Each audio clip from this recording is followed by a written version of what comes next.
Ne kaldı yanımda dünden bugüne? Dünya denen handa sessiz bir yolcuyum. Ne hayal ne hedef kaldı avucumda. Bu rüyadan uyanan ne ilk ne sonuncuyum. Bana yabancı şu yalan hayatta, kurak toprağa zorla dikilmiş, gün be gün kuruyan çınar gibi. Susuzum dostum, susuzum. Ne yarda şifa buldum, ne dosta vefa. Susuzum hayatta, susuzum dostum.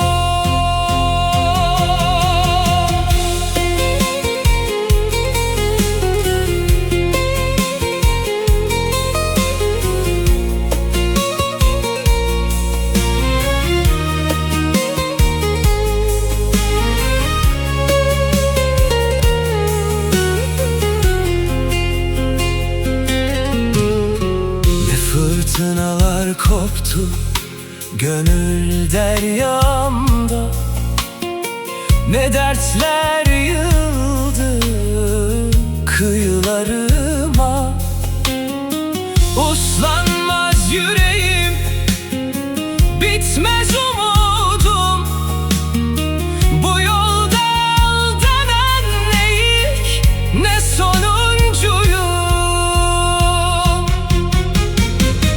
Bana yabancı şu yalan hayatta, kurak toprağa zorla dikilmiş, gün be gün kuruyan çınar gibi.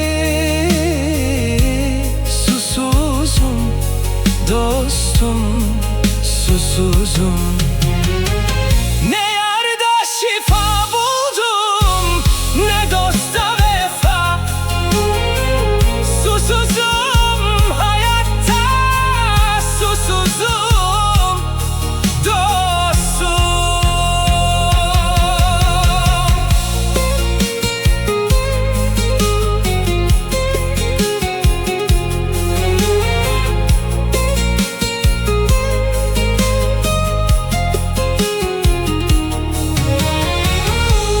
Susuzum dostum, susuzum.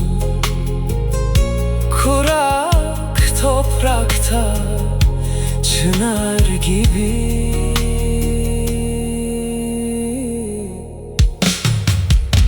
Susuzum dostum.